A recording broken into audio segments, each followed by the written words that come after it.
اسلام آباد high court کے 3 ججز کا دوسرے ہائی کورٹ میں تبادلہ کر دیا گیا۔ جسٹس بابر ستار کو Peshawar high court, justice Mohsin Akhtar Kayani کو لاہور ہائی کورٹ اور جسٹس سمن رفعت امتیاز کو سندھ ہائی کورٹ بھجوا دیا گیا ہے۔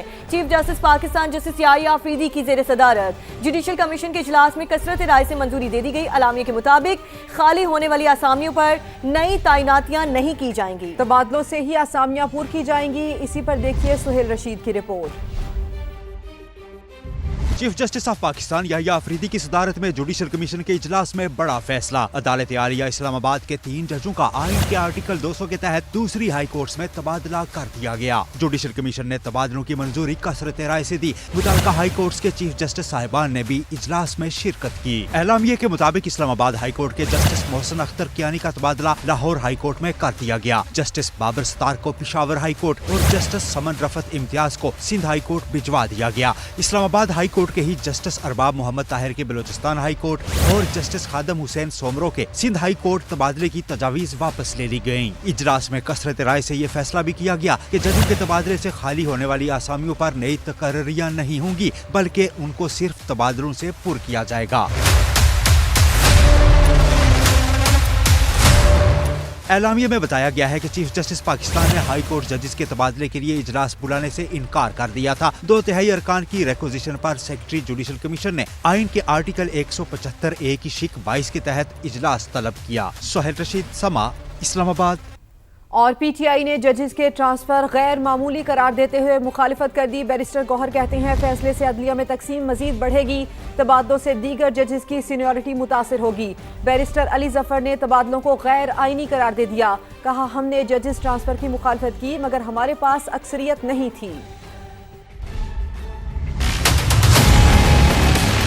ہم سمجھتے ہیں یہ آزاد عدلیہ پہ ایک وار ہے، اسے عدلیہ کا بچا کچا ڈھانچہ بھی نہیں رہے گا۔ ایسے وقت میں ججز کو ٹرانسفر کرنا اس عدلیہ کو مزید ڈیوائیڈ کرنا ہے، لیکن آئین کے مطابق جو رولز وضع ہوئے ہیں اس میں ججز کے ٹرانسفر سے ریلیٹڈ کوئی شک موجود نہیں ہے۔ اپنے ذاتی پسند ناپسند کی وجہ سے ججز کا ٹرانسفر کرنا آزاد عدلیہ کے خلاف سازش ہے۔ اگر آپ کسی کو بدنیتی سے ٹرانسفر کرنا چاہیں تو یہ ناجائز کام ہے، آئین کی اسپرٹ کے خلاف ہے، آئین اس کی اجازت نہیں دیتا۔ تو ہم as a matter of principle ایک اصول کے طور پہ اس کو اپوز کر رہے ہیں، اور بھرپور ووٹنگ کے اوپر ہمارے جو ووٹس تھے وہ تو اس ٹرانسفر کے حق میں نہیں تھے، ہم نے بھرپور طریقے سے اپوز کیا، لیکن چونکہ میجورٹی ہمارے پاس نہیں ہے تو ہم نے اپنی آواز ضرور اٹھائی، ہم نے بھرپور طریقے سے آواز اٹھائی، آپ کے سامنے بھی وہ بیان کر رہے ہیں۔ ہم بہرحال سمجھتے ہیں کہ یہ سارا کچھ جو ہو رہا ہے یہ غیر آئینی طریقے سے کیا جا رہا ہے۔ متحدہ عرب امارات کا 1 مئی سے organization of the petroleum exporting countries OPEC اور اوپیک پلس سے علیحدگی کا اعلان۔ اماراتی حکام کے مطابق فیصلہ قومی مفادات اور خطے میں جاری جغرافیائی اور سیاسی غیر یقینی صورتحال کے پیش نظر کیا گیا ہے۔ اقدام کا مقصد طویل مدتی اسٹریٹجک اور اقتصادی ویژن کے مطابق توانائی کے شعبے کو مزید مستحکم بنانا اور مقامی پیداوار میں سرمایہ کاری کو تیز کرنا ہے۔ اوپیک عالمی منڈی کی ضروریات کو پورا کرنے میں فعال کردار ادا کرے۔ متحدہ عرب امارات عالمی توانائی منڈی میں ایک ذمہ دار اور قابل اعتماد سپلائر کے طور پر اپنا کردار جاری رکھے گا، مستقبل کی ضروریات کو مد نظر رکھتے ہوئے اپنی پالیسیز کو ترتیب دیں گے۔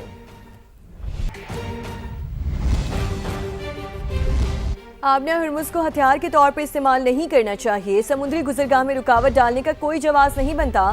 قطری دفتر خارجہ کے ترجمان مجید انصاری کی پریس بریفنگ، کہا قطر پاکستان کی جانب سے امریکہ اور ایران کے درمیان ثالثی کی کوششوں کی حمایت کرتا ہے۔ ایران مذاکرات میں آبنہ ہرمز کو جوہری پروگرام سے الگ کرے تو قطر بھی تنازع کے خاتمے کے لیے جامع معاہدے کی حمایت کرے گا۔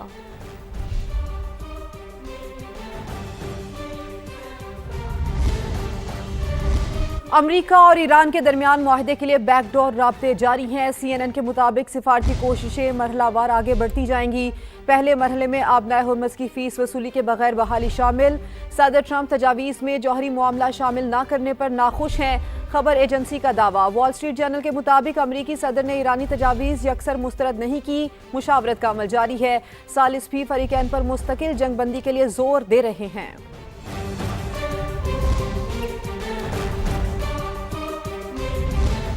ایران چاہتا ہے امریکہ آبنہ ہرمز کی ناکہ بندی فوری ختم کر دے۔ امریکی صدر ٹرمپ کا سوشل میڈیا پر بیان، کہا ایران نے ہمیں اطلاع دی ہے کہ وہ تباہ اور کمزور ہو چکا۔ ایران کے لوگ اپنی قیادت کی صورتحال کو سمجھنے کی کوشش کر رہے ہیں اور میرا یہ خیال ہے کہ وہ ایسا کر لیں گے۔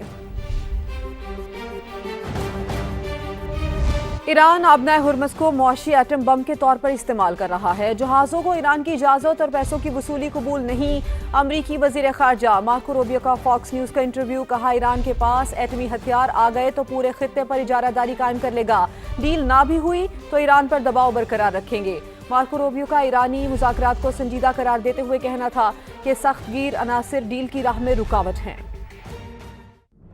امریکہ سپر پاور ہونے کے باوجود جنگ میں ایک بھی ہدف حاصل نہ کر سکا۔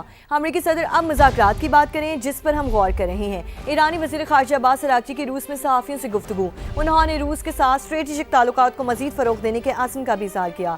سوشل میڈیا پر پیغام میں عباس اراغچی نے کہا روس کے ساتھ اعلیٰ ترین سطح پر رابطے خوش آئند بات ہے۔ حالیہ واقعات نے ہماری اسٹریٹجک شراکت داری کو مزید نمایاں کیا۔ سفارتکاری کے لیے روس کی حمایت کا خیر مقدم کرتے ہیں۔ آبنہ ہرمز کے دہانے پر واقع بندر عباس ایران کی سب سے بڑی اور مصروف ترین بندرگاہ ہے۔ یہ وہ مقام ہے جہاں سے ایران کی کنٹینر تجارت کا سب سے بڑا حصہ گزرتا ہے۔ بندر عباس کے پہلو میں واقع شاہد رجائی پورٹ ایران کا جدید ترین اور سب سے بڑا کنٹینر ٹرمینل ہے۔